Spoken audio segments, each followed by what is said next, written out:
Candace Amber Owens Farmer is a very controversial public figure in the American political commentary sphere. She's particularly controversial in the Black community. She said things like, I want to be able to hear them. Answer the question and you're just going to boo when I say slavery was all over the world, which is a fact. Why are you booing a fact? Because you're making light of. No, I'm not. You're making light of the enslavement of people that look like us. You can't make light of that.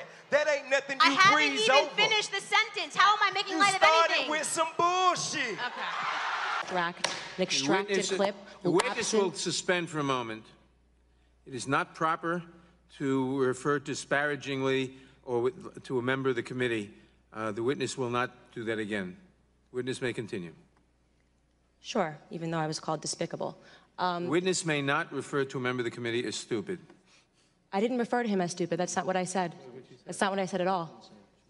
You didn't listen to what I said.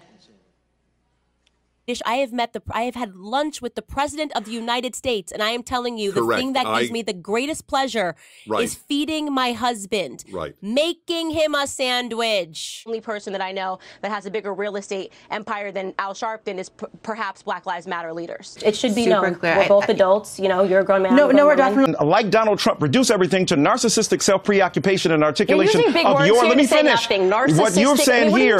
So now, this hearing, in my opinion, is a farce. And it is ironic that you're sitting here and you're having 3 Caucasian people testify and tell you what their expertise are. Do I know what my expertise are? Black in America. I've been Black in America my whole life, all 30 years. And I can tell you that you guys have done the exact same thing every 4 years ahead of an election cycle, and it needs to stop. And that's just scratching the surface. So today we're going to do a deep dive on who is Candace Owens and where did she come from.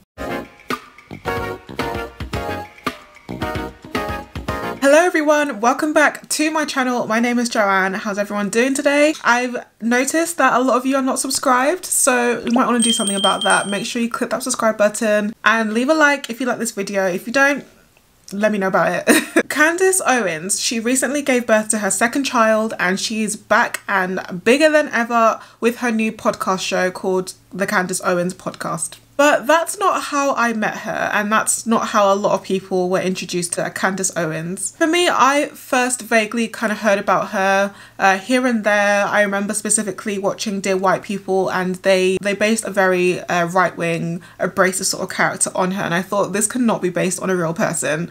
It was. I'd say it wasn't until I watched the Revolt Summit, the one with T.I., Killer Mike and some other people, where I really paid attention to, okay, wow, who's this? There was a time when I used to watch Blair White and I watched them debate each other, and I just thought, wow, this woman is insane. I mean, I have to say, I think I find her both absurd and fascinating at the same time. It's like, some of the things she said are just so ridiculous and so shocking, but I can't not watch. So we're going to be exploring, where does she even come from? Like, how is she at the level to where she is right now? So let's do that. How did she get to the place where she's now a Sunday Times bestselling author, conservative talk show host, passionately and unapologetically pro-Trump, right-wing conservative Black woman? And I have to say, she does strike me as someone in her own lane. Not only is she all those things, she is young, and I have to say she is attractive and a dark-skinned woman. So that sets her out amongst the others because she's not the first Black conservative woman. It all started in 2007 when Candace was a senior in high school. So what happened was she received a few voicemails that were not regular type of voicemails. These were racially charged death threats aimed towards her from people that she didn't know, that she didn't recognize. It later came out that one of the people that left these voicemails was the son of the governor of Connecticut at the time. So that was a big problem. It became a big deal. It was all over the news. She was featured in newspapers. The NAACP got involved. Also, side note, the NAACP, that's the National Association, no, what is it? The National Association for the Advancement of Coloured People. Why did they still have that name? Coloured people? I thought we left that behind like a few decades ago now. They might want to reconsider changing that. It's 2022. Yeah.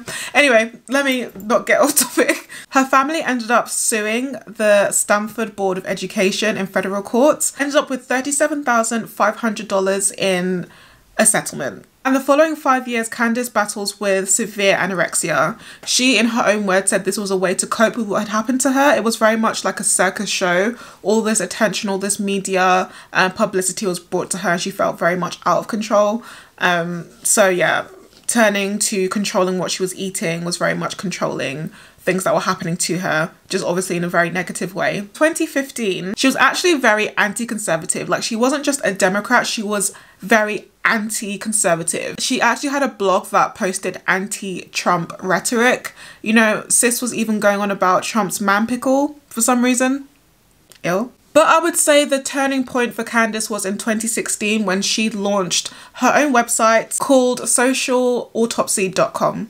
It basically posed as a forum to expose trolls and online bullies by tracking their digital footprint. Now, what she didn't realize is what she was actually doing was doxing people. She was promoting doxing on a major scale. What ended up resulting in that is she was publicly shamed, not just from conservatives, but also the Democrats, the progressives, and was involved in something called the Gamergate controversy. Now, what is the Gamergate controversy, you ask? Let me tell you. Gamergate was a loosely organised misogynistic online harassment campaign and a right-wing backlash against feminism, diversity, and progressivism in video game culture. It was conducted using the hashtag Gamergate, primarily in 2014 and 2015. So that kind of gives you an idea of what that was. So imagine, you know, a young black woman involved in that sort of thing. You can just imagine the comments that she was getting. And ironically, her personal details were found unposted online, to which she then blamed the progressives for, and actually won the support conservatives, including right-wing commentator Milo Yiannopoulos. So that was her real red pill moment. You know, I'm using their terminology. Yeah, that is the major shift, you know, becoming the Candace, you know, who we recognize today. So when Barack Obama first went into office, I was a liberal, and I changed my mind due to exactly what you're saying. He drove this nation apart. President Trump is bringing this nation together because what he is talking about is patriotism. Patriotism knows no sex, it knows no color, it knows no creed. The liberal media can ignore all the work that he's doing in Black America all they want. Every statistic in the world shows you right now that Black support for Donald Trump has doubled, and that is meaningful. And I'm telling you that by 2020, he is going to be the first president to crack the Black vote to the detriment of the Democrats. So in 2017, this is where she launched Red Pill Black, a YouTube channel which promoted Black conservatism, criticized the idea of systemic racism even being a thing, systemic inequality. She really, you know, questioned a lot of things which most Black Democrats accept. 2017 was also the year that she was hired by Turning Point USA as the director of urban engagement. Urban, yeah. I could make a whole video about why I really hates that word urban. But anyway, I digress. And in 2018, she launched the movement called Brexit. I think we all know what Brexit is. Brexit was, you know, the UK's decision to part from the EU. So Brexit is a kind of similar concept. Candace launched Brexit to encourage Black Americans, African Americans to leave the Democrat Party. What's interesting is, as I was researching this, the term Brexit apparently was actually founded by a woman called Mayla Connolly, and this was about Black economic freedom and empowerment. So, you know, Candace has a whole story about how she came up with the word Brexit to do with Nick Farage, is that his name? Whatever, the guy with the neck. There's something going on there. I don't know who's right. I don't know who first coined the term, but yeah, there you go. That's what I read online. Now, in her personal life in 2019, she met her now husband, George Farmer. He is an Oxford graduate and former chairman of Turning Point UK. They, after 3 weeks of meeting, they were engaged. And they ended up getting married at Trump's winery in Charlottesville. Of course they got married there. Of course they did. And between that time till now, I mean, sis has been busy getting in the headlines. Like, I could list off a bunch of things she's been involved with, which I just won't get into. I mean, she was mentioned in the Christchurch Shooters Manifesto. She's claimed global warming isn't real. She's heavily opposed the Me Too movement. She's attempted to expose the Black Lives Matter founder, Patrisse Cullors. She's had many back and forths with Cardi B for some reason. Like, that is just weird. She believes the moon landing was fake. She wrote a book which ended up being a bestseller called Blackout: How Black America Can Make Its Second Escape from the Democrat Plantation. So I'm not laughing at the book, I'm laughing at her saying Democrat Plantation. By the way, I just want to say I'm not getting into my politics. I'm not saying whether I'm not even American, so I'm not Democrat or Republican. I'm like, yeah, so I'm not laughing at any of this. I'm trying to come from this from a very neutral point of view. I just think some of her language is just very sensationalized. That's what's making me laugh. And in most recent years, she got herself a talk show. She has become a mother to 2 children and has now got her own podcast. 2022 Candace Owens. What is my final opinion of her? Well, I think Candace Owens is a person who is very extreme. I mean, we've seen this with when she was extremely Democrat and then extremely conservative. She went to extremes of anorexia, extremes with meeting her husband, getting engaged after 3 weeks. The language she uses is very, like I said previously, very sensationalized. I think she is a sensationalist. I think she is after that shock value. Maybe part of that is, you know, being American. I do definitely feel like American public figures